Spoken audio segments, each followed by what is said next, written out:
l'âme et l'esprit, attristé l'homme et conduit la repentance. Et comme une épée, elle fait aussi couler le sang. C'est la vraie circoncision. L'ancienne vie est passée et l'homme devient une nouvelle créature. La mauvaise vie, les mauvais désirs de la chair sont anéantis par la puissance de la parole.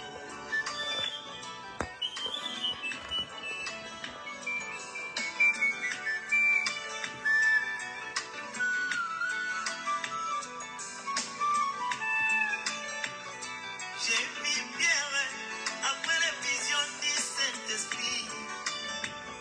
Il s'est levé pour prêcher la parole de Dieu. Oh, en entendant Pierre, beaucoup d'hommes sont blessés. Et ma Bible me dit, il y a 3000 convertis. Mais pourquoi pas dans notre temps?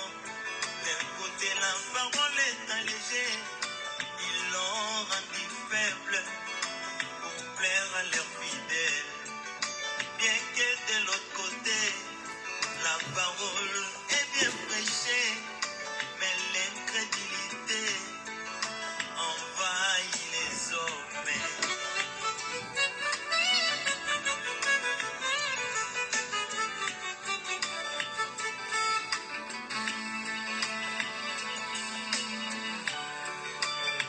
Oh, ma Bible me dit que la parole est un juge. Car les juges les sentiments, les pensées du cœur de l'homme. Mais si c'est les mensonges et prêcher selon la sainte doctrine. Et c'est aujourd'hui que le jugement de Dieu s'abat dans l'église.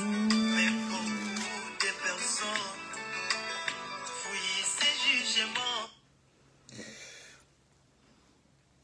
Shalom, bien-aimés saints du Seigneur, de partout où vous êtes. Que la grâce et la paix du Seigneur demeurent votre partage. Nous sommes dans la joie de vous savoir en bonne santé de partout où vous êtes. Et là, nous sommes le 4 janvier 2026. Nous avons commencé une autre année. Nous avons fini avec l'année 2025. Ça a été, comme vous le savez, difficile, compliqué. Mais le Seigneur était toujours là pour secourir, soutenir, pourvoir aux besoins de ses saints. Alors, nous avons voulu nous exhorter un peu, parce que là, nous commençons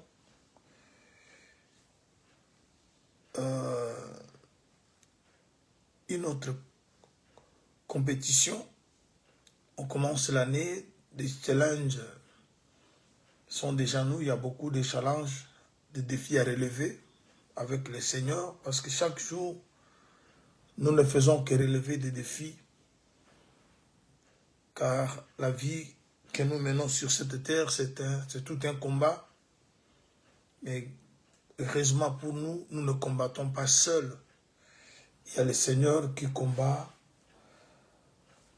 avec nous contre les puissances négatives. Alors aujourd'hui, nous allons nous exhorter un peu pour savoir comment redémarrer avec cette année 2026, voulais-je dire. Il y a une exhortation que nous allons devoir apporter au peuple du Seigneur, selon que le Seigneur l'a permis, pour toutefois essayer de nous remettre en marche. Nous venons de terminer l'année. Chacun sait comment l'année s'est terminée. Mais la vie continue parce que le Seigneur vit éternellement. Cette année 2025 est comptée parmi les années physiques, mais nous espérons que notre vie est dans une année, l'année des grâces. Cette année, depuis qu'il a été inauguré, depuis la croix, continue. Et nous sommes dans cette année et nous continuons qu'à vivre le merveille du Seigneur. Mais cela ne nous empêche pas non plus d'observer ce que l'année physique nous réserve. Parce que l'année physique est incluse dans l'année spirituelle. Parce que l'année de grâce rassemble toutes les années que nous pouvons vivre sur cette terre. Alors, chers bien-aimés, nous allons lire une écriture dans le livre des Romains.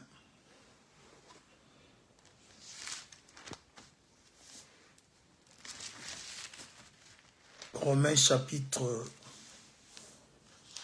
8,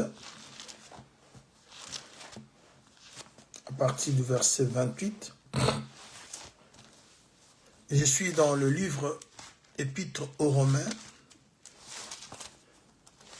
chapitre 8.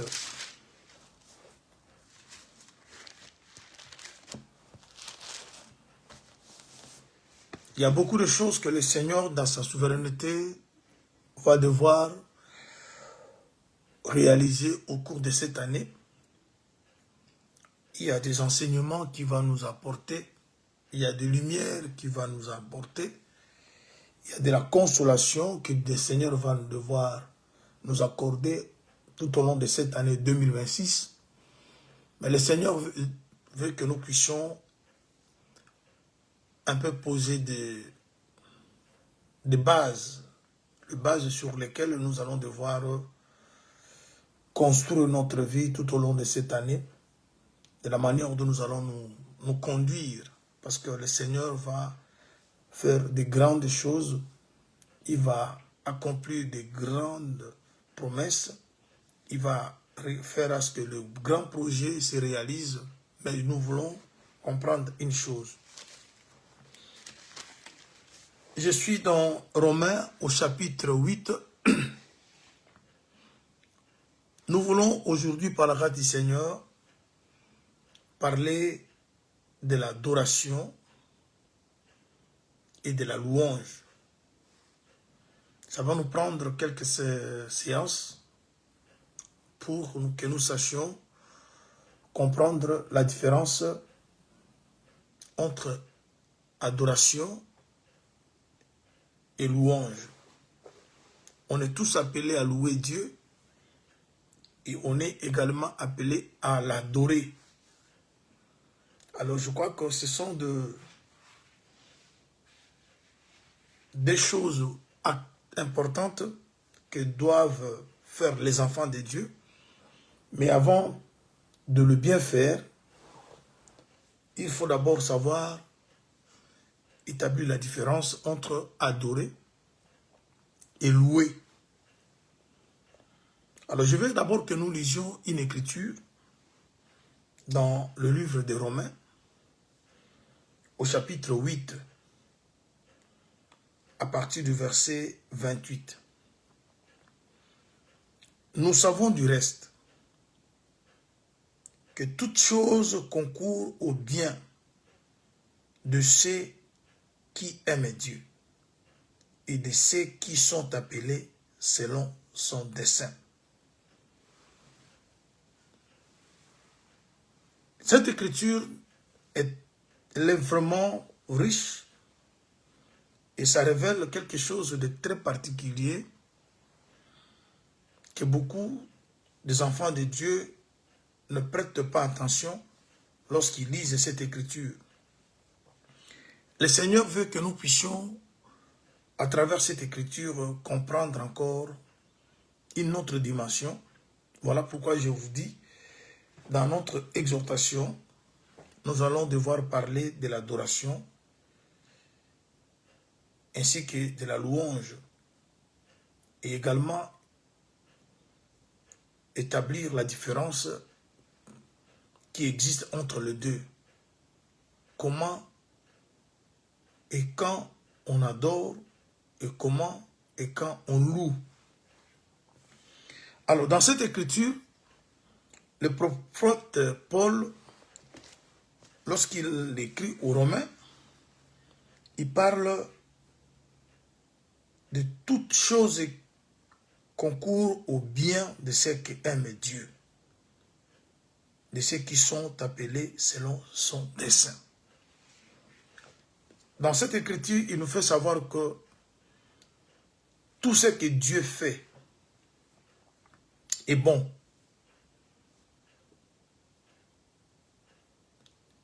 Et c'est pour le bien de ceux qui aiment Dieu.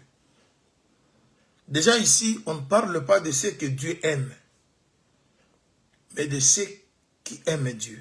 Parce que il y a l'amour que Dieu manifeste à son peuple. Il y a aussi l'amour que le peuple doit manifester vis-à-vis de son Dieu. Mais ici, on dit que ceux qui aiment Dieu, toutes choses, c'est pour leur bien.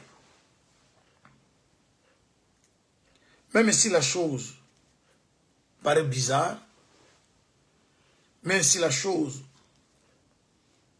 ne semble pas marcher, mais pour celui qui aime Dieu, il doit tirer un bénéfice, un intérêt, un profit dans ce qui se passe, bien comme mauvais à la manière des hommes.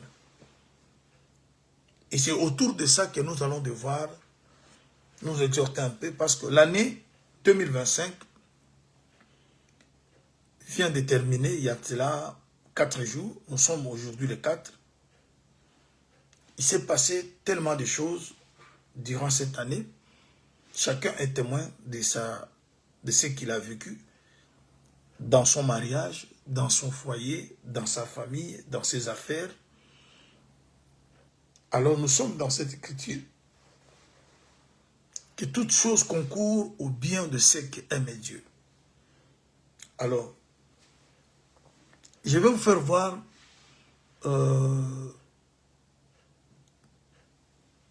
des sortes de personnes qui s'approchent de Dieu.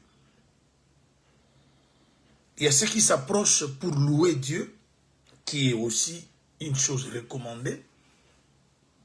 Il y a ceux qui s'approchent pour adorer Dieu.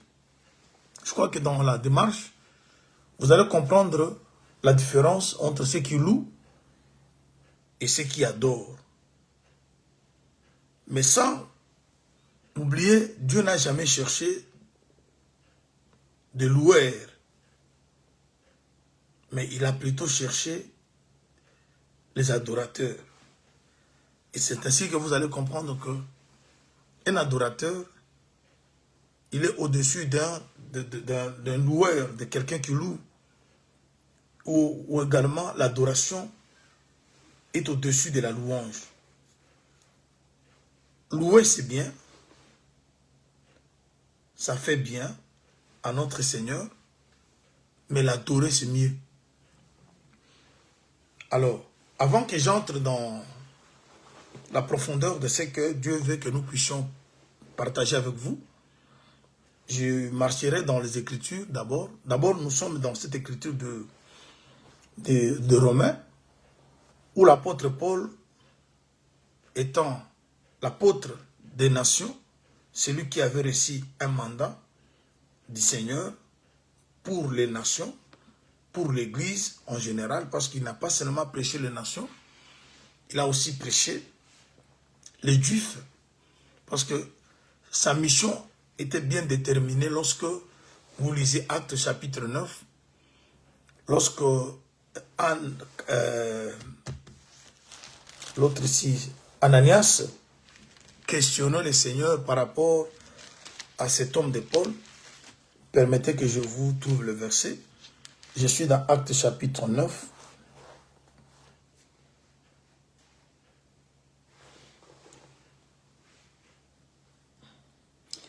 Ananias va parler au Seigneur au chapitre 9 de Actes. Seigneur, j'ai appris de plusieurs personnes tout le mot que cet homme a fait à tes saints dans Jérusalem. Il y a ici le pouvoir de la part des principaux sacrificateurs pour lier tous ceux qui invoquent ton nom.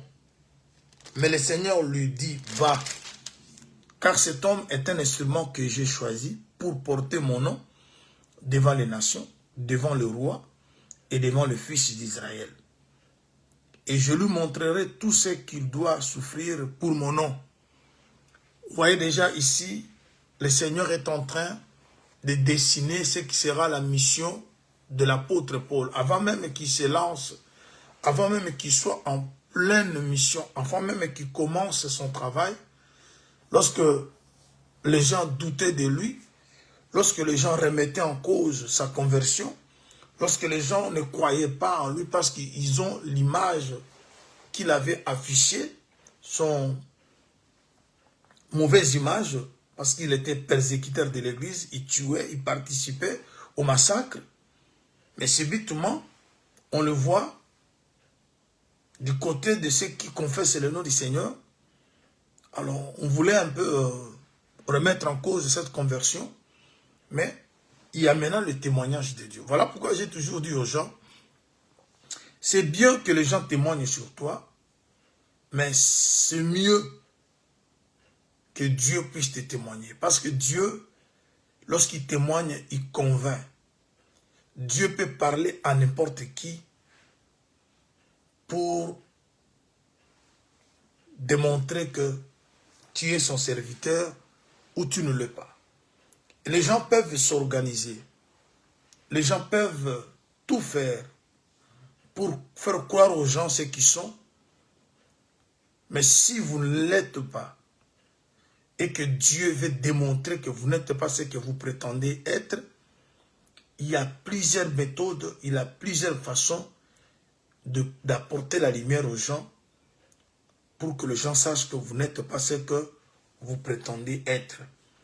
Comme la Bible le parle dans Job 33, 14, Dieu parle par des songes, par des visions nocturnes, par des... Vous voyez, Dieu a plusieurs façons de parler pour ramener quelqu'un à l'ordre. Alors, si les gens ne te croient pas et n'acceptent pas que tu es ce que le Seigneur dit que tu es, et il faut plus se confier au témoignage de Dieu. Dieu peut aussi convaincre les gens pour qu'ils comprennent que tu n'es pas ce qu'ils prétendent dire que tu es, mais tu es plutôt ce que Dieu dit que tu es. Alors, comme c'était le cas de cet homme de Paul, je venais de le dire, il avait un mauvais témoignage, il avait une mauvaise vie, il ne se figure pas du groupe de ceux qui soutenaient l'évangile, mais il était un persécuteur. Mais cela n'a pas empêché Dieu de l'amener à la conversion. Et quand il a été appelé à la conversion, et Dieu maintenant doit montrer ce qui va être sa mission. Je suis arrivé ici pour simplement dire que cet homme de Paul n'est pas n'importe qui. Il a trouvé grâce auprès du Seigneur d'être un instrument utile, que lui-même le Seigneur parle l'instrument. Et vous avez vu comment cet homme a travaillé avec Dieu. Et il a vraiment travaillé. Et à travers lui, Dieu a posé des bases, des jalons dans la vie de son église. Alors cet homme arrive aux Romains, au chapitre 8 que je venais de lire. Il parle de ceux qui aiment Dieu. Toutes choses concourent au bien d'eux. Tout ce que vous voyez dans la vie, que ça soit mal, que ça soit bien, et que Dieu permet que cela arrive. Si tu es le groupe de ceux qui aiment Dieu, sache que c'est ces choses-là qui se réalisent pour votre bien. Alors, on peut comprendre que la chose, c'était pour son bien, peut-être plus tard, parce que Dieu fait chaque chose bonne à son temps. Alors, maintenant, lorsqu'on vit dans la vie de ce monde, on doit déjà être préparé qu'il y aura des choses qui vont arriver, qui seront des fois bien, ou des choses seront mauvaises à la vie des gens, mais si tout cela vient de Dieu, c'est toujours pour mon intérêt. Je prends encore une autre écriture. C'est là que vous allez comprendre le petit message de ce matin pour que nous puissions bien avancer avec le Seigneur. Je suis dans Philippiens. Philippiens chapitre 3e.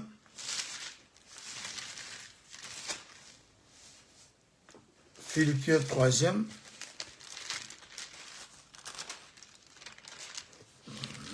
Voilà.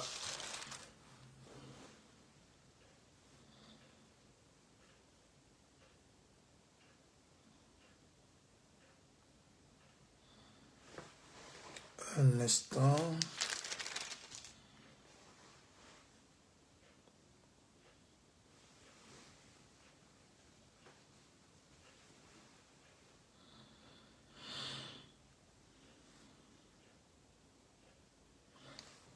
Philippiens chapitre 4, voulais-je dire, je suis au verset 10. J'ai éprouvé une grande joie dans le Seigneur de ce que vous avez pu enfin renouveler l'expression de vos sentiments pour moi. Vous y pensiez bien, mais à l'occasion vous manquez. Ce n'est pas en vue de mes besoins que je dis cela, car j'ai appris à être content dans le temps où je me trouve.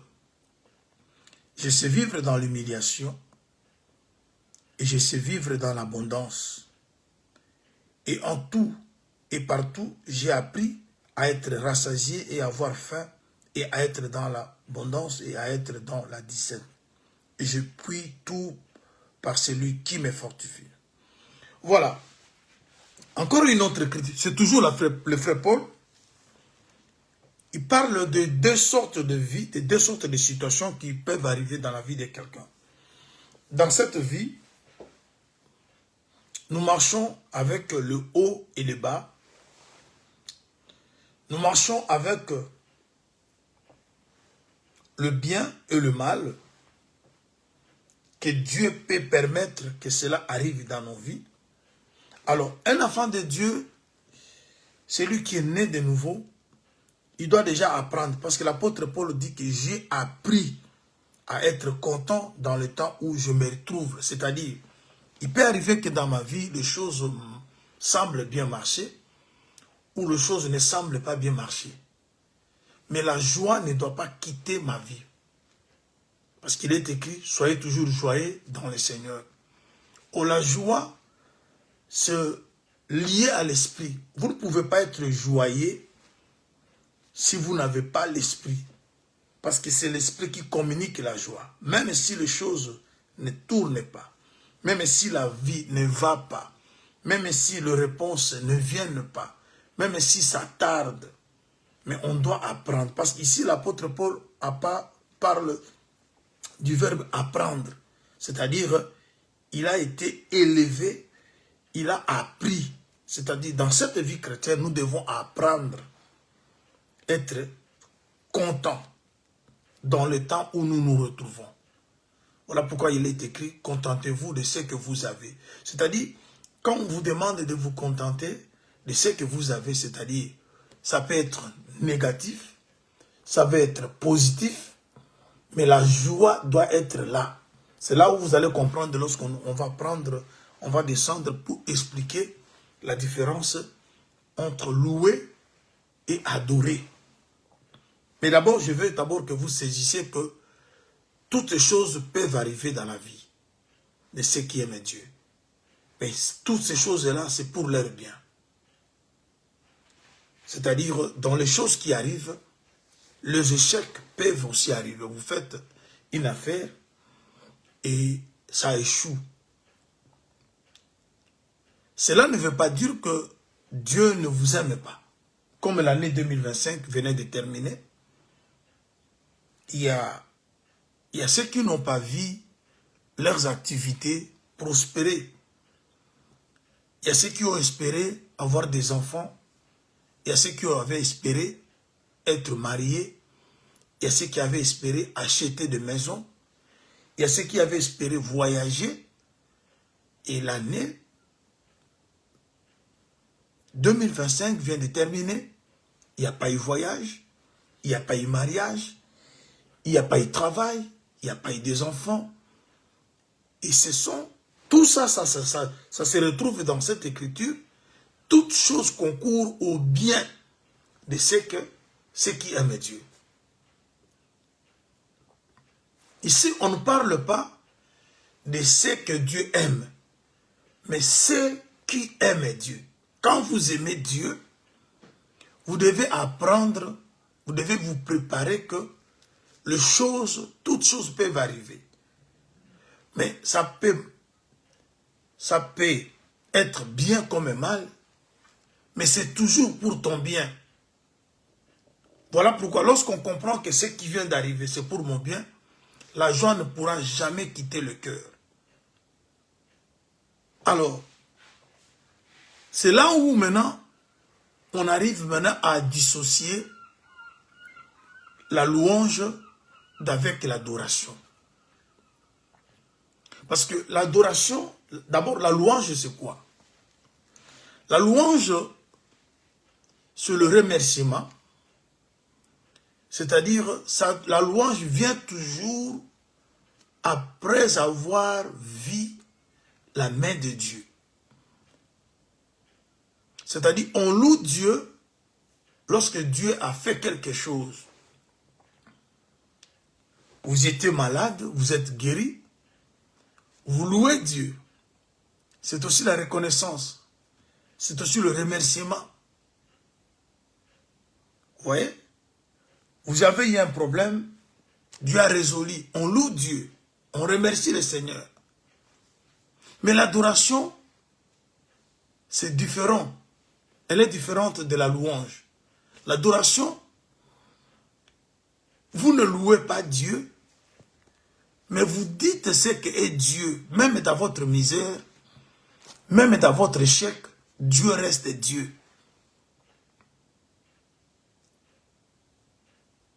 Alors c'est là où nous allons devoir nous échanger un peu avec vous. Parce que je sais que l'année n'a pas été si facile. Il y a d'autres choses demeurent irrésolues.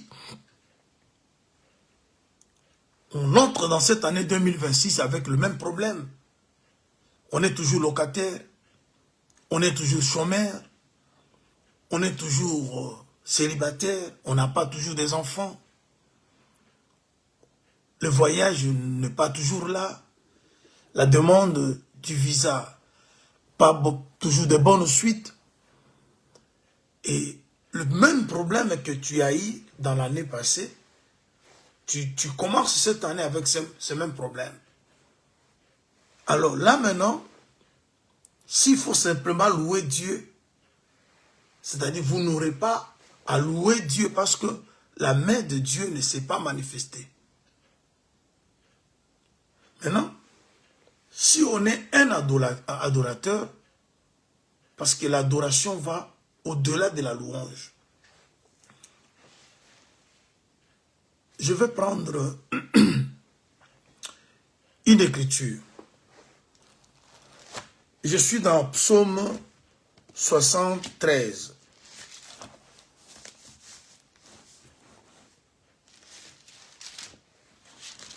Parce que cette année 2026, il y a ceux qui commencent cette année trop abattus, fatigués,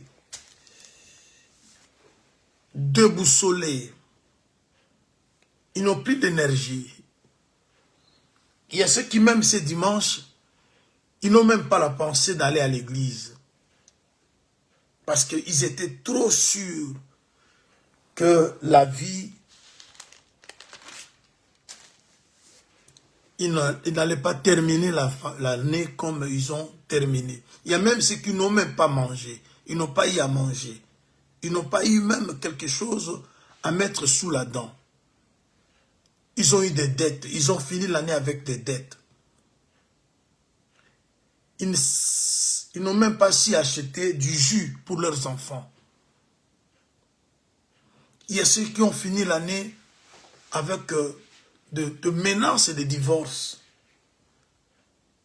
Alors, ils commencent cette année 2026 avec beaucoup de découragement. Ils se posent les questions, est-ce que Dieu existe-t-il? Ils se posent les questions, est-ce que Dieu vraiment me connaît?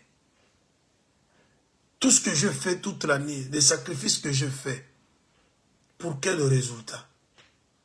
Alors là maintenant, ils commencent déjà à raisonner, qu'est-ce qu'ils vont faire cette année? Ils ne veulent même pas qu'on leur parle de Dieu. Parce que nous avons entendu la main de Dieu toute l'année. Mais on a fini l'année, rien ne s'est produit. Il y a ceux qui même, ils étaient de personnes qui suivaient les émissions, les prédications. Aujourd'hui, ils commencent l'année avec des chansons profanes. Parce qu'ils ont dit que bon, on a espéré recevoir quelque chose de Dieu. On n'a pas reçu, on a été déçus. Pour eux, Dieu les a déçus. J'aimerais que nous lisions le psaume d'Asaph. Je suis dans le chapitre 73. Psaume d'Asaph.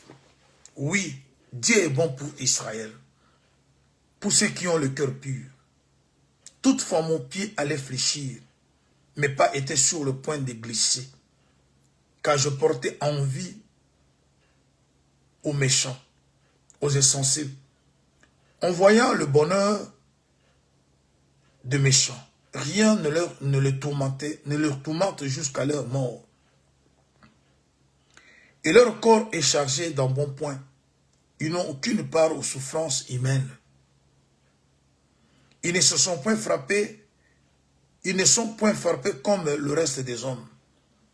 Aussi l'orgueil leur sert de collier, la violence et les vêtements qui les enveloppent. L'inquiétude sort de leurs entrailles, le pensée de leur cœur se font jour, ils raillent et parlent méchamment d'opprimés, ils profèrent des discours hautains, ils élèvent leur bouche jusqu'aux cieux et leur langue se promène sur la terre. Voilà pourquoi son peuple se tourne de leur côté. Voilà pourquoi son peuple se tourne de leur côté. Il avale l'eau abondamment. Il dit, comment Dieu saurait-il? Comment le Très-Haut connaîtrait-il? Ainsi donc, le méchant toujours heureux, ils croissent leur richesse. C'est donc en vain, j'ai purifié mon cœur, que j'ai lavé mes mains dans l'innocence. Chaque jour, je suis frappé. Tout le matin, mon sentiment est là. Si je disais, je vais parler comme eux, voici, je trahirai la race des enfants, de tes enfants. Quand j'ai réfléchi là-dessus, pour m'éclairer, la difficulté fut grande à mes yeux, jusqu'à ce que j'ai pénétré dans les sanctuaires de Dieu et que j'ai pris garde au sort final de méchants. Oui, tu le places sur le voie glissante et tu le fais tomber et le mets en ruine. Et quoi, il en est, en un instant, le voilà détruit. Ils sont enlevés, exterminés par une fin soudaine. Alors, cette écriture d'Asaph, le psaume d'Asaph, nous fait raisonner, nous fait comprendre ce qui arrive dans la vie de beaucoup des enfants de Dieu. Comme je vous dis, là, chers bien-aimés, nous sommes le 4 janvier 2026. Il y a des gens qui ne savent même pas s'ils vont continuer avec Dieu cette année. Il y a ceux qui se disent, comment, quelle sorte de prière allons-nous faire qu'on n'a pas faite dans l'année 2026. Si le même Dieu qu'on a invoqué dans l'année 2025, voulais-je dire, il n'a pas répondu, est-ce qu'il va répondre dans cette année 2026? Il y a ceux qui ne savent même pas s'ils vont continuer à fréquenter les églises. Il y a ceux qui ont pris même des décisions de quitter les assemblées. Parce qu'ils étaient trop sûrs que l'année ne va pas se terminer sans qu'il y ait un changement. Ils se sont servis de toutes les promesses de la parole de Dieu. Ils ont cru à l'homme mort et à celui qui est revenu à la vie. Ils ont cru que leur situation changera. Ils changeront, voulais-je dire. Mais ils n'ont pas vu la situation ou les situations être changées. Ils commencent à remettre en cause toutes les promesses de la parole de Dieu. Mais ce matin, le Seigneur veut que tu retiennes quelque chose. Toutes choses concourent au bien de ceux qui aiment Dieu. J'insiste là-dessus. Et nous allons, par la grâce du Seigneur, savoir ceux qui aiment Dieu, qui sont-ils? Parce qu'il y a la différence entre ce que Dieu aime et ceux qui aiment Dieu. Vous pouvez être aimé de Dieu, mais sans que vous aimez Dieu. Alors maintenant ici l'apôtre parle de ceux qui aiment Dieu. Alors l'attitude de celui qui aime Dieu, c'est comment?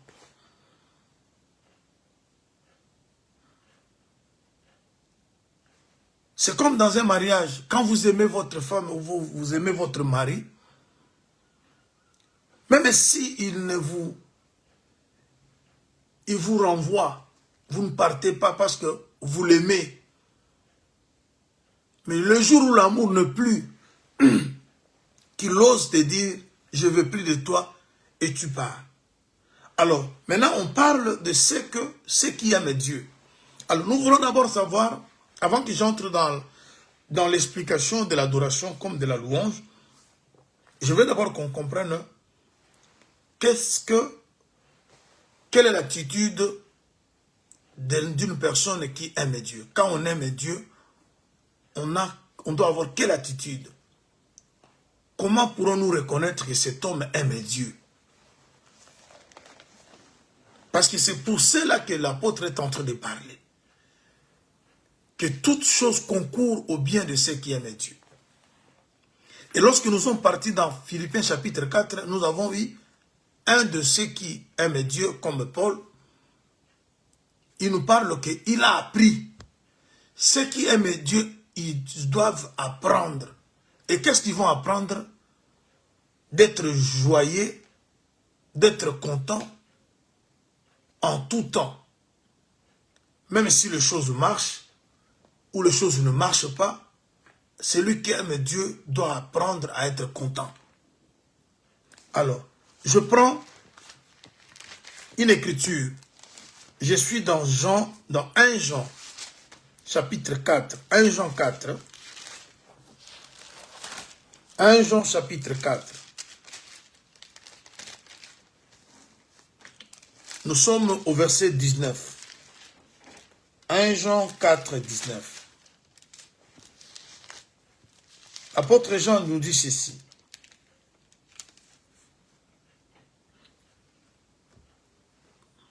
Je commence au verset 18 pour une bonne compréhension. La crainte n'est pas dans l'amour, mais l'amour parfait bannit la crainte, car la crainte suppose un châtiment. Et celui qui craint n'est pas parfait dans l'amour. Pour nous l'aimons parce qu'il nous a aimés le premier. Pour nous l'aimons parce qu'il nous a aimés le premier. Dieu nous a aimés le premier. Maintenant, au retour, nous devons l'aimer. Quand Dieu nous a aimés, qu'est-ce que la Bible dit, je crois? Jean chapitre 3, verset 16. Car Dieu a aimé le monde, qu'il a donné son Fils unique, afin que quiconque compte en lui ne périsse pas, mais qu'il ait la vie éternelle. L'amour qu'il a de nous l'a obligé de se sacrifier. Maintenant, comme il s'est sacrifié pour nous, pour témoigner l'amour qu'il a de nous, nous devons aussi l'aimer. Ça, c'est ce que Jean nous dit. Nous l'aimons parce qu'il nous a aimé le premier. Le premier à aimer, c'est Dieu qui nous a aimés. Et il nous a aimés au point de mourir. Pour nous, il a donné sa vie en sacrifice. Et au retour, nous lui témoignons aussi l'amour. Alors, l'amour que nous témoignons au Seigneur, ça se passe comment? Je prends 1 Jean chapitre 5, verset 1er au 3e. Quiconque croit que Jésus est le Christ est né de Dieu. Quiconque aime celui qui l'a engendré, aime aussi celui qui est né de lui. Et nous connaissons que nous aimons les enfants de Dieu lorsque nous aimons Dieu et que nous pratiquons ses commandements. Le verset 3, car l'amour de Dieu consiste à garder ses commandements et ces commandements ne sont pas pénibles. Là maintenant l'apôtre avance. Dieu nous a aimés le premier, voilà pourquoi nous devons l'aimer.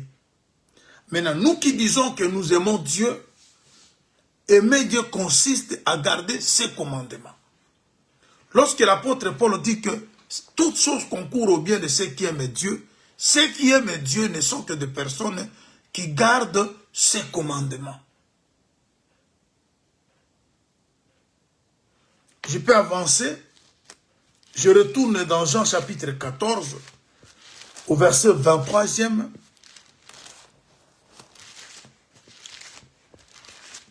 Jean chapitre 14, au verset 23e, qu'est-ce que l'apôtre dit? Il dit ceci. Jésus lui répondit, si quelqu'un m'aime, il gardera ma parole et mon Père l'aimera. Nous viendrons à lui et nous ferons notre demeure chez lui. Là, nous avançons. Qu'est-ce qu'on comprend ici?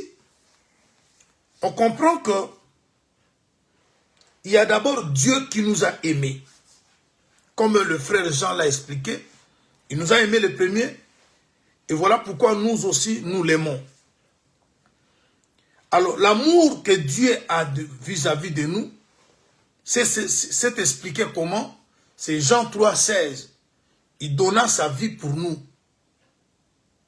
Alors, nous maintenant qui aimons Dieu, pour que nous soyons rassurés que nous sommes réellement des personnes qui aiment Dieu, nous ne pouvons que garder ses commandements.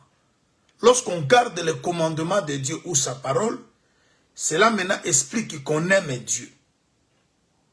Maintenant, le problème, c'est quoi, chers bien-aimés? Parce que nous sommes arrivés dans ce point parce que notre exhortation de ce matin, nous sommes dans notre première intervention de l'année 2026.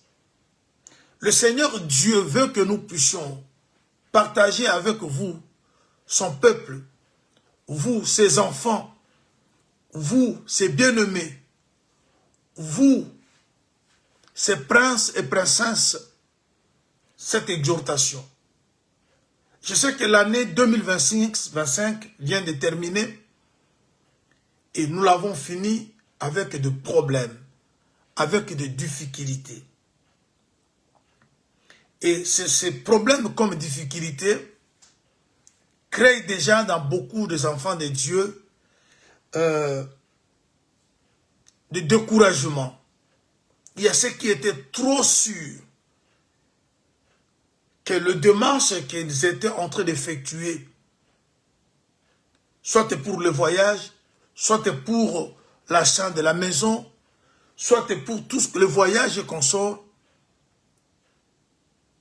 ces démarches pourront terminer par une suite favorable à l'année 2025.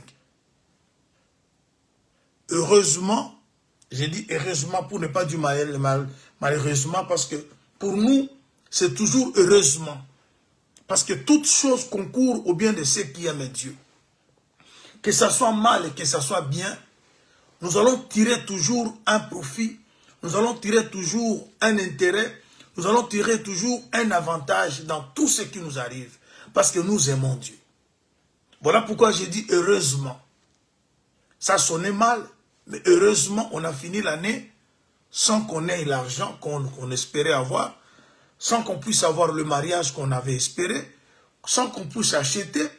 Alors, beaucoup déjà sont frustrés, beaucoup ne savent pas redémarrer avec la chaleur qu'ils avaient dans l'année qui vient de terminer, parce qu'ils ont fait toutes sortes de prières, ils ont imploré Dieu, ils ont fait tout ce qu'ils pouvaient faire, mais à la fin de l'année, la situation semble toujours rester la même. Alors il se pose des questions, est-ce que c'est en 2026 que Dieu fera quelque chose s'il n'a pas pu faire dans l'année 2025? Alors il commence maintenant à vivre ce que nous appelons psaume 73, le psaume d'Asaph. Asaph voyait comment le méchant prospérait. Il commençait à envier le méchant. Il commençait même à regretter pourquoi il s'est converti. Quand je ne m'étais pas converti, tout m'était permis.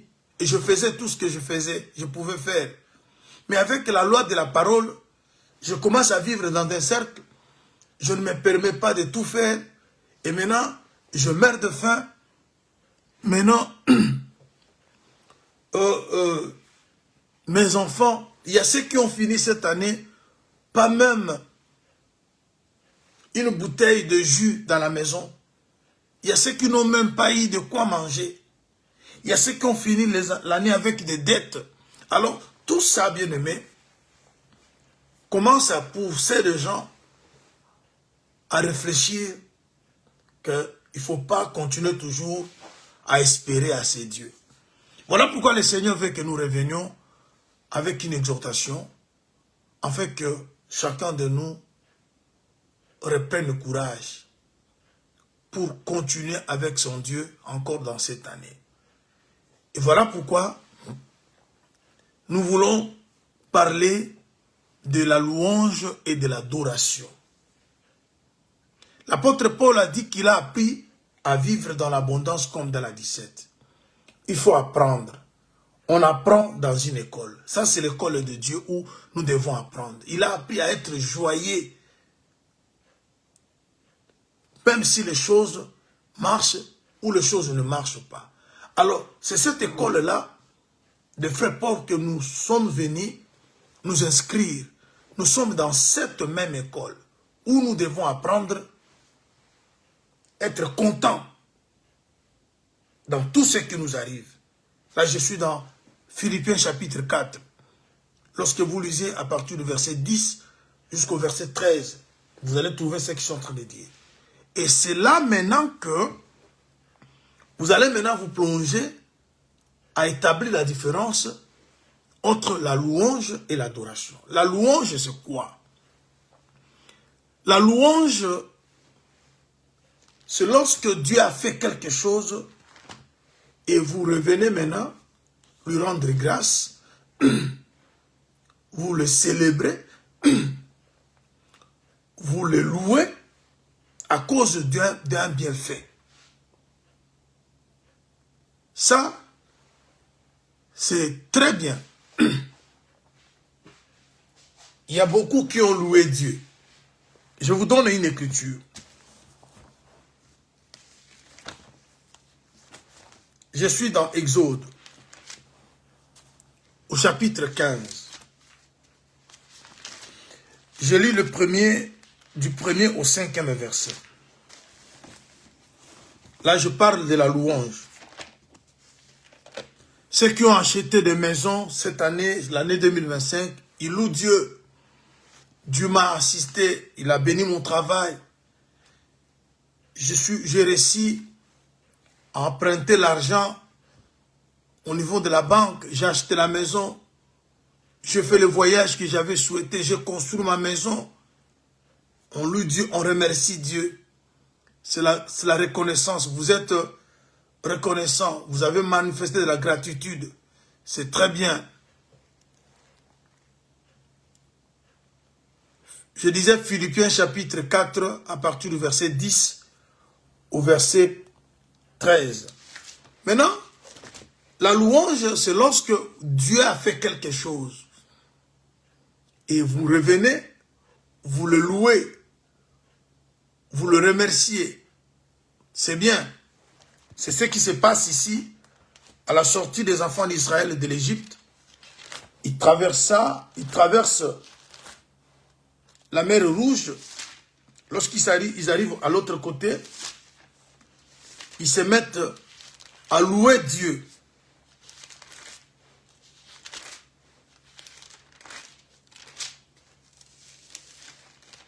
Nous avons tous loué Dieu. Il nous a protégés. Il y a ceux qui sont morts. Et nous ne sommes pas morts. Je m'excuse. Nous avons tous loué Dieu. Nous étions malades, nous sommes guéris. Nous avons loué Dieu. Je lis l'Écriture, Exode chapitre 15. Le verset 1er. Alors Moïse et les enfants d'Israël chantèrent ces cantiques à l'Éternel. Il dit, je chanterai à l'Éternel car il a fait éclater sa gloire. Il a précipité dans la mer le cheval et son cavalier. L'Éternel est ma force et le sujet de mes louanges.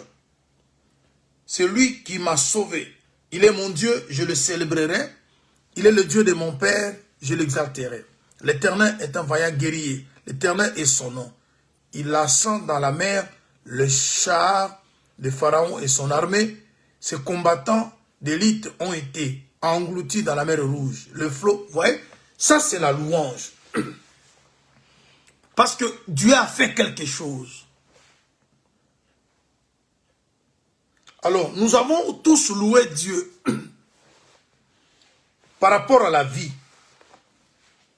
2025, il y a beaucoup qui sont morts. Vous avez d'ailleurs vu ce qui s'est passé en Suisse au jour du réveillon. Comment les gens sont morts. Alors, rien que pour la vie, on a tous loué Dieu. Du début de l'année jusqu'à la fin de l'année.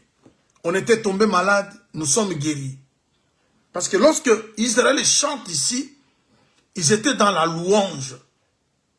Ils ont vu la main de Dieu, comment ils ont traversé la mer Rouge, comment Pharaon et son armée étaient engloutis dans l'eau. Et ils commencent à célébrer Dieu, à exalter Dieu. Ça, c'est la louange. Vous avez vu la main de Dieu. Alors, en dehors de la vie que Dieu nous a donnée, d'autres personnes, ils vous disent que non, je n'ai rien vu de spécial. J'étais locataire depuis le mois de janvier et je finis l'année tout en étant locataire. J'ai commencé l'année 2025 avec des dettes et je finis l'année avec des dettes. Je n'ai même pas su comment m'en sortir. Oui, alors, je pensais que Dieu allait m'aider. Je pensais que Dieu allait m'assister. Mon mari continue toujours à être malade. J'avais un parent malade, mon papa était malade. Je priais, mais il est mort. Ma maman était malade, je priais, elle est morte. Vous voyez? Les gens disent que non, Dieu n'a rien fait dans leur vie. À part le souffle de vie. J'ai introduit des demandes d'emploi, mais je continue à être chômeur. Beaucoup commencent l'année avec déception. Selon leur imagination, Dieu les a déçus. Je priais, je jeûnais, j'étais présent dans des retraites. Mais je termine l'année toujours avec des problèmes. 365 jours, je m'étais discipliné. Je mis de l'ordre dans ma conduite, comme Asaph. Mais je voyais toujours ma vie tourner toujours dans les échecs. Mais les gens qui ne se dérangeaient pas, qui ne mettaient pas de l'ordre dans leur vie, ils prospéraient. Là, je vous invite à lire Psaume 100 et Psaume 73. C'est là aussi, ça se passe dans la vie de beaucoup de gens. Ils sont très fatigués. On était parti chez Dieu, comme il avait dit, venez à moi, vous tous qui êtes fatigués et chargés. Mais on se sent toujours épuisé. C'est comme si Dieu ne nous a pas déchargés de nos fardeaux. Nous continuons à porter nos fardeaux. La maladie est toujours là. Le chômage est toujours là. Le célibat est toujours là. Les difficultés sont toujours là. Mais il nous avait dit d'aller nous décharger sur lui de tous nos soucis. Mais c'est comme si je ne me suis pas déchargé. C'est comme si le Seigneur ne s'est pas soucié de moi. J'ai toujours mes problèmes avec moi. Mes enfants ne partent pas toujours à l'école. Ma famille a toujours des problèmes. Ce sont des choses. Alors nous sommes en 2026. Qu'est-ce qui va changer? Si je priais 365 jours, Dieu n'a rien fait. Cette année, on aura encore 365 jours. Ça sera toujours la même chose. Alors les gens, ils n'ont pas vu la main de Dieu d'après eux. Ils ne savaient pas louer Dieu. Alors, ce matin, le Seigneur veut que tu saches une chose. Dieu ne cherche pas de loueurs. Dieu cherche les adorateurs. Parce que l'adoration, c'est au-dessus de la louange. L'adoration, c'est dire ce qu'est Dieu, même si tu as faim, même si tu n'as pas le mariage, mais pour toi, Dieu reste Dieu. Alors, un adorateur, il est au-dessus de quelqu'un qui loue. Parce que quelqu'un qui loue, c'est comme si ça se passe par intérêt. Parce que Dieu a donné, voilà pourquoi il va encore louer Dieu. Mais un adorateur, c'est quelqu'un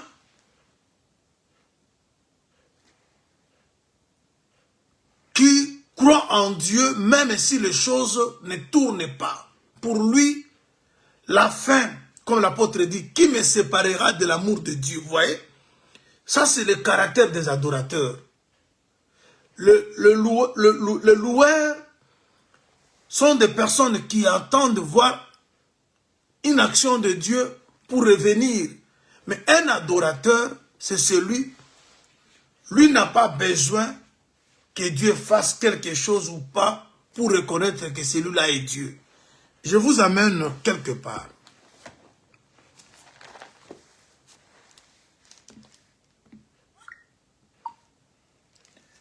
Je vous amène quelque part parce que nous voulons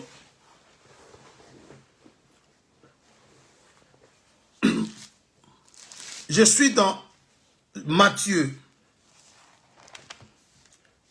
Matthieu chapitre 2.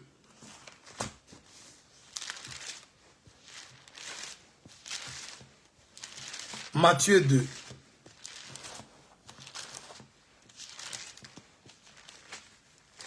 Matthieu chapitre 2.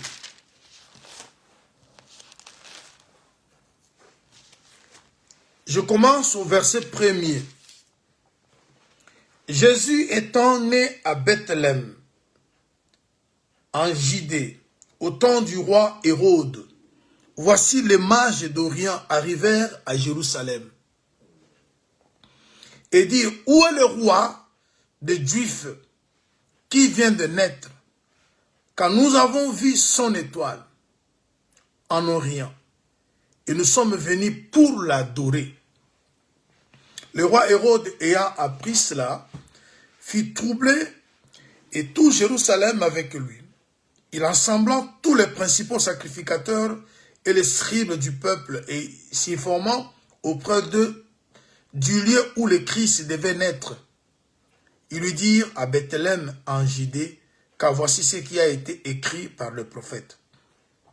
Et toi, Bethléem, terre de Juda, tu n'es certes pas la moindre entre les principales villes de Juda, car de toi sortira un chef qui paîtra Israël, mon peuple. Alors Hérode fit appeler en secret le mage, s'enquit soigneusement auprès d'eux depuis combien de temps l'étoile brillait. Puis il les envoya à Bethléem en disant, allez, prenez des informations exactes sur le petit enfant. Quand vous l'aurez trouvé, faites-les moi savoir, afin que j'aille aussi moi-même l'adorer.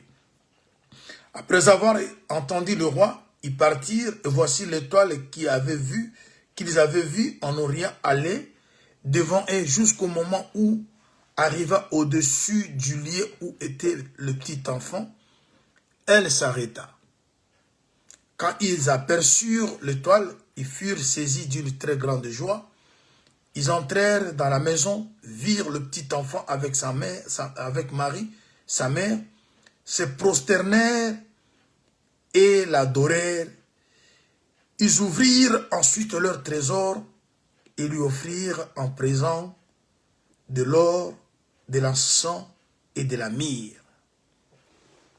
Je m'arrête là. Les mages ne partaient pas louer et partaient adorer. Alors, pour qu'on aille vers l'adoration, faire la vraie adoration, ils ont d'abord vu l'étoile. Oh, l'étoile, fait partie de la famille céleste, la famille du ciel. On adore lorsqu'on a une vision céleste. Parce que ce qui a déplacé le mage vers le fils, c'est l'étoile. Lorsqu'ils arrivent où se trouvait l'enfant, on dit que c'était un petit enfant. Mais dans le petit enfant, le mage voyait le roi. Vous voyez? Dans l'adoration, on voit Dieu dans sa grandeur. Un adorateur ne voit pas les choses comme les gens voient. Parce que les gens qui louent, ils voient les concrets. Mais les adorateurs voient ce qui est invisible. Parce que les invisibles finissent par devenir visibles. Il parle du roi, mais c'était un roi enfant. Là, Jésus n'a opéré aucun miracle. Là, Jésus, lorsqu'on l'adore là, il n'y a aucun miracle que Jésus a produit. Mais à cause de l'étoile, à cause de la spiritualité, on sait que cet enfant, c'est un roi. Un adorateur, c'est quelqu'un qui voit au-delà de la louange. Parce que pour louer Dieu, il faut voir ce que Dieu a fait. Mais l'adoration va au-delà de la louange. Même les choses que vous n'avez pas encore palpées, vous adorez, vous dites que Dieu est capable. Voilà pourquoi dans l'adoration, on se prosterne. Lorsqu'on adore, on se prosterne. Mais lorsqu'on loue, on danse. On ne peut pas danser en adorant. Quand on adore, on se prosterne. Alors, vous allez voir que l'adoration, regarde, Dieu va parler à Abraham. Nous sommes dans Genèse chapitre 22. Il demande à Abraham d'aller sacrifier son fils, l'unique, Isaac. Lorsqu'Abraham, je vais revenir parce qu'on restera là dans Matthieu, mais permettez que je vous fasse voir quelque chose. Nous sommes dans Genèse 22. Genèse 22, Abraham sort avec Isaac, avec des serviteurs.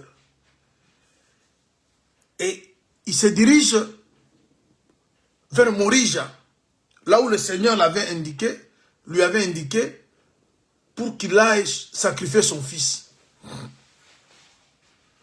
Ce n'était pas une bonne nouvelle, c'était une perte. Vous qui avez cherché l'enfant, vous savez qu'Abraham attendait cet enfant 25 ans. Il était à l'attente d'Isaac. Parce que quand Dieu l'appelle, il avait l'âge de 75 ans.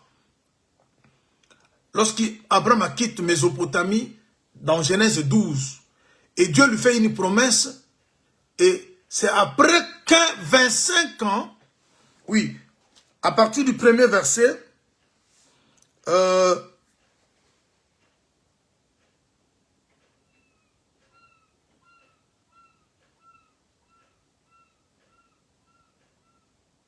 jusqu'au verset 5. Vous pouvez aller même au verset 6. Alors, j'aimerais que vous voyez la dimension qui est cachée dans cette histoire. Abraham qui attend une promesse jusqu'à devenir vieux, à l'âge de 100 ans, sa femme avait l'âge de 90 ans, la promesse s'est accomplie. Alors, vous avez Isaac qui est la promesse, mais on vous demande maintenant de perdre Isaac. Et Abraham sort avec ses serviteurs, les deux serviteurs, il va sacrifier son fils selon la demande de Dieu. Mais lorsqu'ils arrivent vers la montagne, il va dire à ses serviteurs, le verset 5, Abraham a dit à ses serviteurs, restez ici avec l'âne. Moi et les jeunes hommes, nous irons jusque là pour adorer. Et nous reviendrons auprès de vous. Ce qu'Abraham appelle adorer ici, c'est aller perdre son fils. Est-ce que vous voyez la dimension qui est là? C'est-à-dire, il va perdre son fils, tuer son fils, son unique, son héritier. Dieu lui demande de perdre son héritier. Et Abraham ne dit pas je vais louer Dieu. Lorsqu'on perd, on ne loue pas, on adore Dieu. Lorsque Job va dire à sa femme, Dieu a donné, Dieu a repris, il va dire, bien aimé, ça c'est adorer. On ne loue pas Dieu. Quand vous perdez quelqu'un de la famille, c'est une perte. On ne sait pas louer Dieu dans ça. On adore Dieu. Alors maintenant, qu'est-ce qui va se passer? Mon souci ce matin, c'est que quelqu'un comprenne. Il est vrai que on n'a pas pu louer Dieu parce qu'on n'a pas vu la main de Dieu dans un domaine comme dans un autre. On est toujours resté chômeur, célibataire, sans enfant, locataire, pas de voyage, pas de visa, malade. On ne s'est pas loué comme les enfants d'Israël qui ont vu la main de Dieu en traversant la mer Rouge. Mais sache que l'adoration, c'est au-delà de la louange. Même dans ta pauvreté, dans ton célibat, dans tes échecs, comme toute chose concourt au bien de ceux qui aiment Dieu. Ceux qui aiment Dieu gardent la parole de Dieu. Ceux qui aiment Dieu ne peuvent pas basculer parce qu'on n'a pas trouvé à manger. Voilà pourquoi l'apôtre Paul a dit, qui me séparera de l'amour de Dieu? Est-ce que vous voyez ça? Ce n'est pas l'amour que Dieu a vis-à-vis de toi, mais l'amour que toi tu as vis-à-vis de Dieu. Qui me séparera? Et il a fait toute une litanie de choses, une liste de choses. Est-ce que ce sera la nudité? Comme ce matin-là, on commence cette année 2025-26.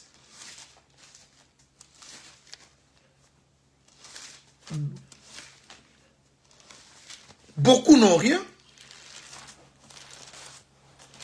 Permettez que je lise ça. Et vous allez voir la liste que cet homme de Paul a présentée. Je suis dans Romains 8, 35. Qui nous séparera de l'amour de Christ? C'est la tribulation. Il y a ceux qui commencent l'année avec les tribulations.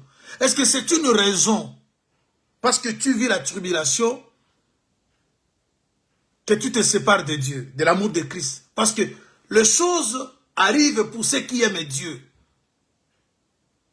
Ceux qui aiment Dieu. Si tu es des groupes de ceux qui aiment Dieu, tu dois te réjouir dans la tribulation. Continuez. Ou l'angoisse, ou la persécution, ou la faim, ou la nudité. Moi, j'ai des gens, le 31, ils n'ont pas eu quelque chose à mettre sous la dent. Le 1er janvier, ils n'ont pas eu à manger. Ils regardent toute l'année 2025, les sacrifices qu'ils ont fait pour le Seigneur. Mais ils commencent l'année nouvelle 2026 en famille. Mais on nous pose maintenant la question. Si vous êtes le loueur, vous allez vous séparer de Dieu. Parce que vous n'aurez rien à louer Dieu parce qu'il n'a rien fait. Mais si vous êtes adorateur, parce que Dieu cherche les adorateurs.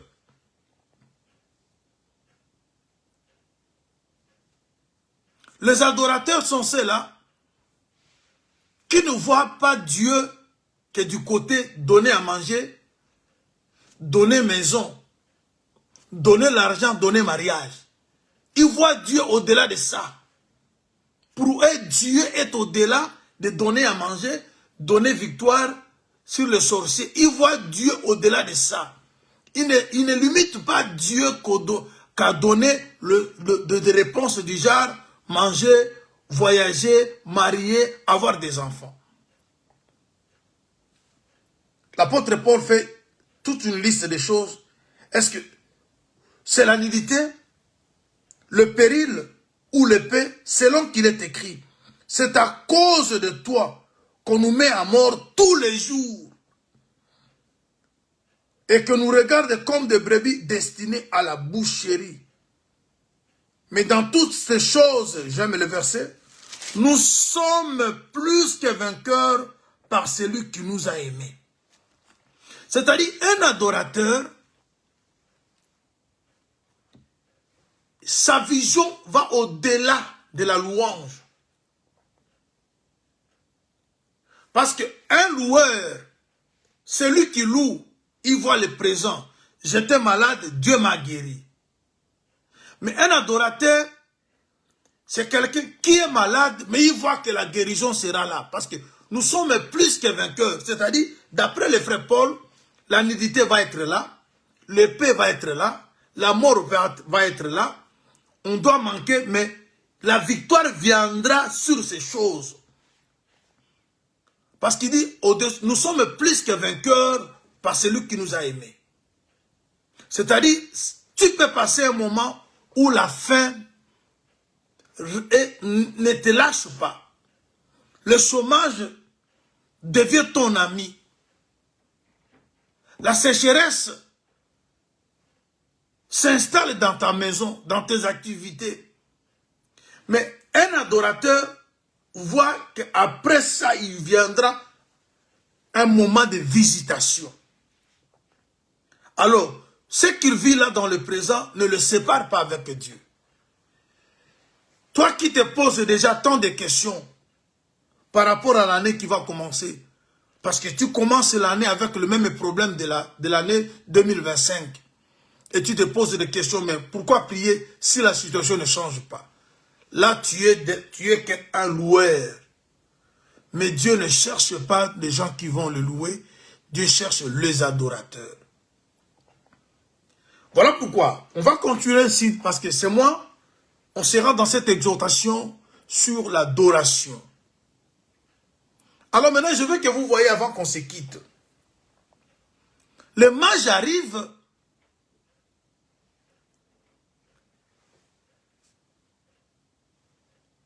Ils suivent l'étoile. Les mages n'ont pas suivi autre chose. On parlait de l'étoile, c'est parler de la famille céleste. Quand vous avez une vision céleste, ils arrivent dans la crèche, ils trouvent un enfant. Mais pour eux, cet enfant, c'était un roi. Et ils ont maintenant ouvert leur trésor. C'est dans les trésors maintenant, ils vont présenter 3 choses. L'or, argent et myrrhe. Et les mages vont se prosterner. La position qu'on prend là dans l'adoration, c'est la position de prosternation. C'est-à-dire quoi? Même les 4 êtres vivants et les 24 veillards, ce ne sont pas des gens qui louent. Lisez la Bible. Quand les gens disent qu'au ciel, il y aura de la louange, non. Au ciel, il y aura l'adoration. Au ciel, il n'y a pas la louange. Au ciel, on adore. La louange, c'est sur la terre.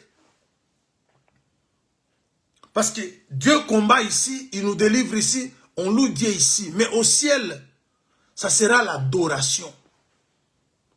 Parce que les anges ne louent pas Dieu, ils adorent Dieu.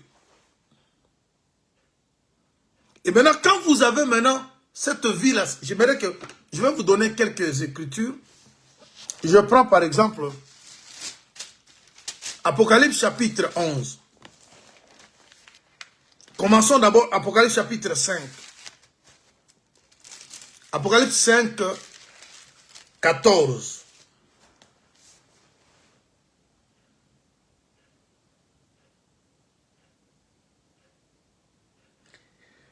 Les 4 êtres vivants disaient Amen.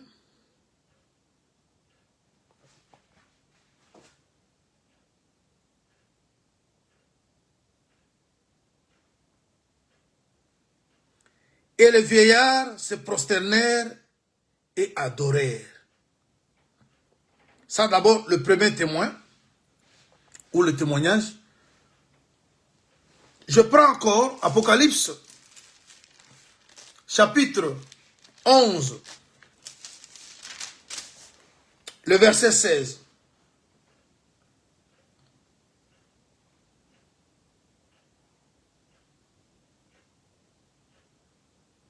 Le 24 veillards qui étaient assis devant Dieu sur leur trône tombèrent face contre terre et ils adorèrent Dieu en disant, nous te rendons grâce Seigneur Dieu Tout-Puissant, qui était, car tu as saisi ta grande puissance et pris possession de ton royaume.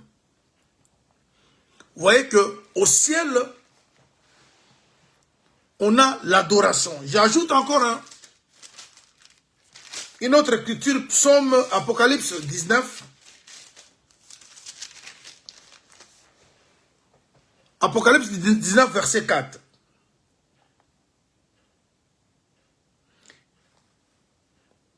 Les 24 veillards et les 4 êtres vivants se prosternèrent et adorèrent Dieu assis sur le trône en disant Amen, Alléluia. Voilà. Ça, c'était que une petite exhortation que le Seigneur veut que nous puissions nous exhorter ce mois pour que nous puissions nous remettre.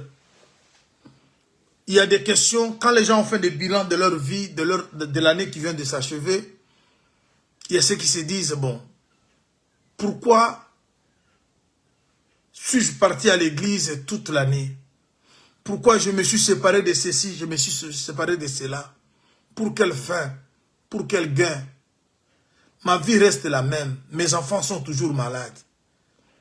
Mon mari est toujours malade. Je suis toujours chômeur. Je suis toujours célibataire. Je n'ai pas toujours d'enfants. Pourquoi s'attacher à ces dieux? La réponse est que qui me séparera ou nous séparera de l'amour de Christ? Nous sommes de ceux qui aiment Dieu. Et toute chose concourt au bien de nous qui aimons Dieu. Voilà, il faut que nous passions de la louange à l'adoration. Parce que l'adoration est au-dessus de la louange. La louange, c'est par rapport à ce que Dieu est en train de faire dans nos vies. Mais l'adoration, c'est accepter ce que Dieu et ce qu'est la volonté de Dieu. Que ça soit dur, que ça soit facile, que ça soit la mort, que ça soit la vie, Dieu reste Dieu. Que ça soit le chômage, que ça soit la nudité, Dieu reste Dieu. Mais au-dessus de tout ça, nous sommes plus que vainqueurs. C'est-à-dire, un adorateur, le dimanche ou la séance prochaine, je vais vous expliquer maintenant pourquoi les mages ont amené ces trois choses. L'or, encens et myrrhe. Dans l'adoration, il faut ces trois choses. Et dans l'adoration, on se prosterne. Comment se prosterner? C'est-à-dire, vous acceptez Dieu qui est la parole, vous acceptez la volonté de Dieu. Vous acceptez que les choses se fassent comme Dieu l'a décidé. On ne discute pas contre Dieu ou devant Dieu, mais on se soumet. L'adoration, c'est la prosternation. Vous vous mettez inférieur à Dieu, vous acceptez ce que Dieu a décidé. Tout en sachant que c'est pour votre bien. Vous le voyez mal aujourd'hui, mais vous ne savez pas ce que Dieu cache derrière le chèque que vous avez trouvé dans votre entreprise. Comme toute chose concourt au bien, ce qui veut dire que dans ton échec là, il y a un bien pour toi. La manière dont tu as terminé l'année, sache qu'il y a quelque chose de bien derrière ça. Alors, si tu es quelqu'un qui loue et tu n'as pas l'œil sur l'adoration, je vous donne un exemple parce que je termine déjà. Je prends par exemple Psaume 150.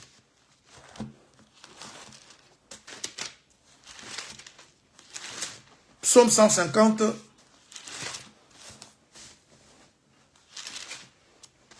Je suis au verset 14. Non, sorry, verset 4. Psaume 150, je prends le verset 4.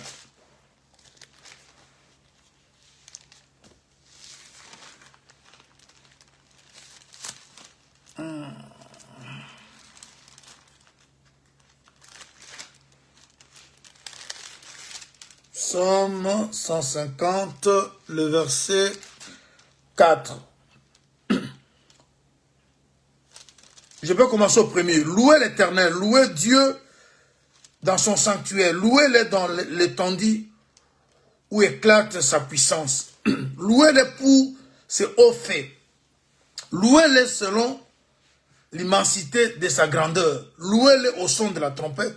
Louez-le avec le luth et la harpe. Louez-le avec le tambourin, avec des danses.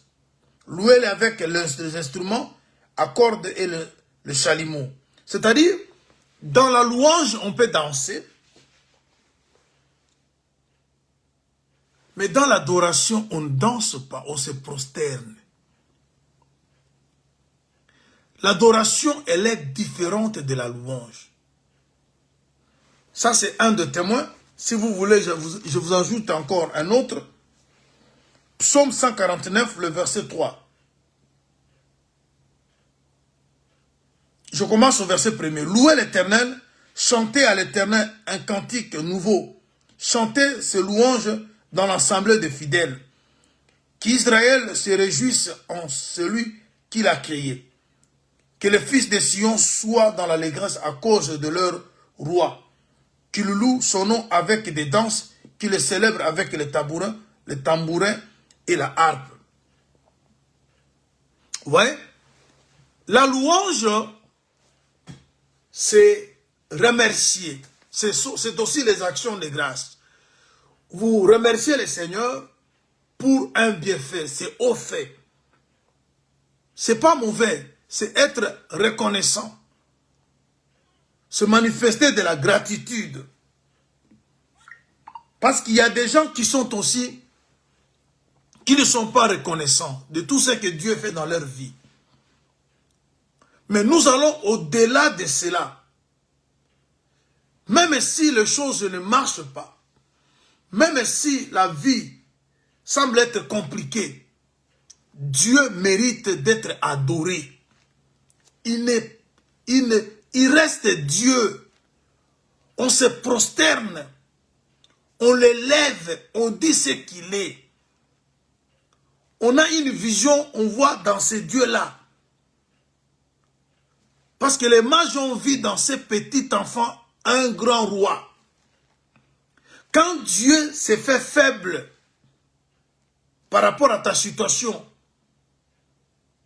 parce que le problème comme l'argent n'est rien devant Dieu. Mais des fois, Dieu peut te laisser comme ça sans te donner l'argent. Il s'est fait faible. Mais toi, dans cette faiblesse-là, tu dois voir Dieu, le Dieu grand. Dans ton échec, il faut voir la grandeur de Dieu. Dans ton humiliation, il faut voir le relèvement. Dans ta pauvreté, il faut voir la richesse. C'est ainsi que l'apôtre Paul dit que nous sommes plus que vainqueurs. C'est-à-dire, avant qu'on arrive à être plus que vainqueurs, on a d'abord connu la nudité, la faim, l'humiliation. Mais comme on a la vision de l'aigle, on voit l'étoile. On a la vision céleste. On voit que ma vie ne s'arrête pas dans la souffrance que je vis maintenant. Rappelez-vous de l'enseignement dernier. La nuit ne dure que... la colère ne dure qu'un instant. Mais l'allégresse, la grâce, c'est toute la journée.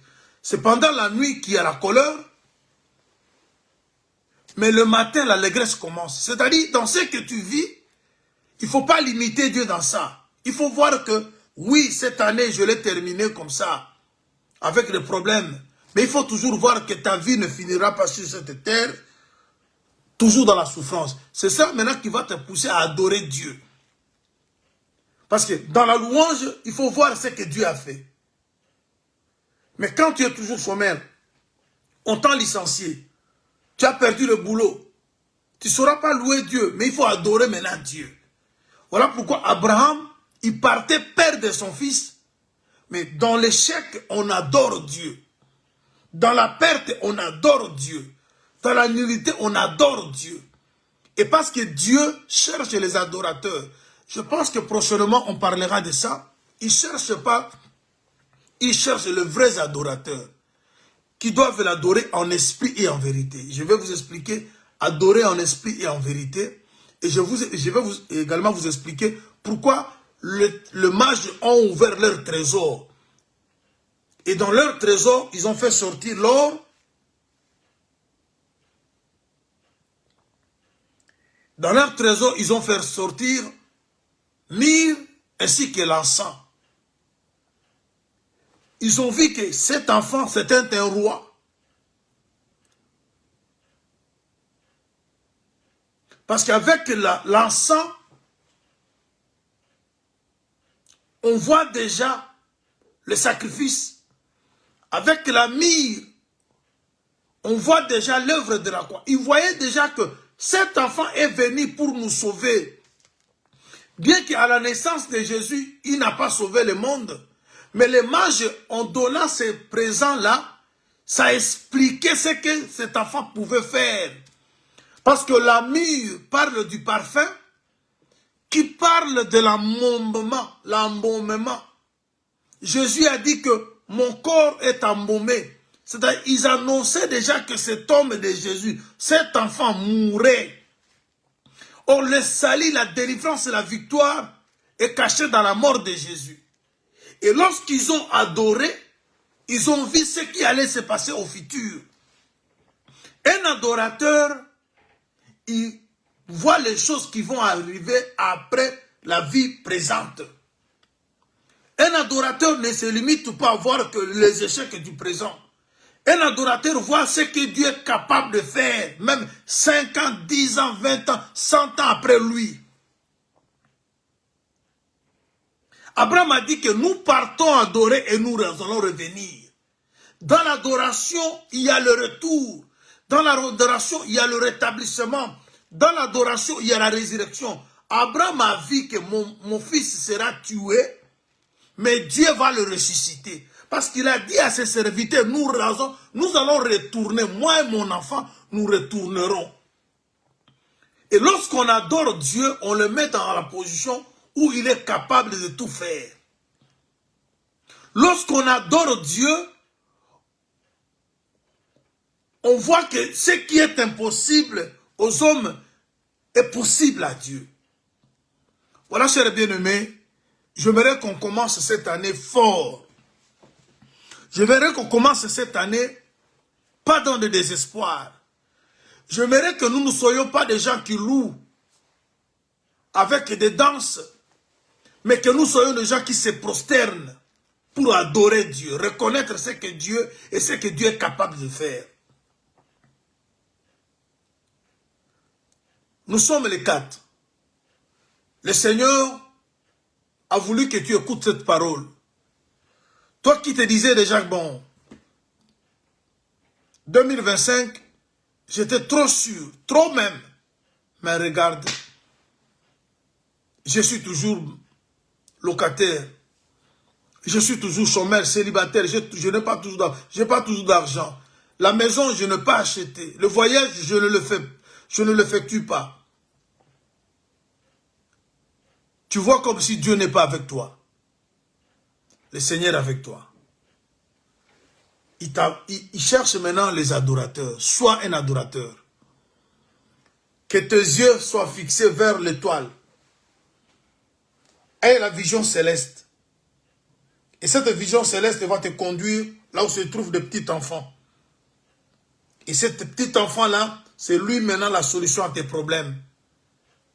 Il est petit enfant dans la crèche. Mais 30 ans après, il sera sur la croix pour dire que tout est accompli. Il a été enfant dans la crèche, mais le mage avait la vision que sa vie ne va pas se terminer à la crèche. Il sera sur la croix pour dire que tout est accompli. Voilà pourquoi dans le présent qu'ils ont amené, un des présents annonçait la mort de Jésus. Or, la mort de Jésus, c'est la porte d'espérance qui s'ouvre. C'est la solution, c'est la délivrance à tes problèmes. Que Dieu de grâce te bénisse, mon frère. Que Dieu de grâce te bénisse, ma soeur. Toi qui avais commencé déjà à te soucier, toi qui ne voyais déjà que c'est fini, l'année commence mal, adore Dieu. Accepte ce que Dieu a permis comme situation dans ta vie. Parce que toutes choses concourent au mieux de ceux qui aiment Dieu. Le bien de ce que tu vis là va se révéler bientôt. Le bien de l'humiliation que Dieu a permise dans ta vie, il y a un bien dans ça. Ce bien-là va se révéler. La nullité que tu vis là maintenant cache un bien pour toi. La fin là que tu as, c'est pour ton bien. Il y a quelque chose de bien qui se cache derrière la nullité, derrière le chômage que Dieu a permis que tu traverses. Adore Dieu, prosterne-toi devant Dieu. Celui qui aime Dieu, obéit à sa parole. Crois en Dieu. Cette année, le Seigneur est capable. Que Dieu te bénisse. Un bon dimanche. Une fois de plus, une excellente année 2026. Que les portes soient ouvertes par le Seigneur comme il nous a parlé l'année dernière sur la clé ou les clés qu'il nous a données. Demeurez bénis au nom de Jésus-Christ. On se retrouve prochainement pour cette exhortation sur l'adoration. Soyez bénis au nom de Jésus-Christ.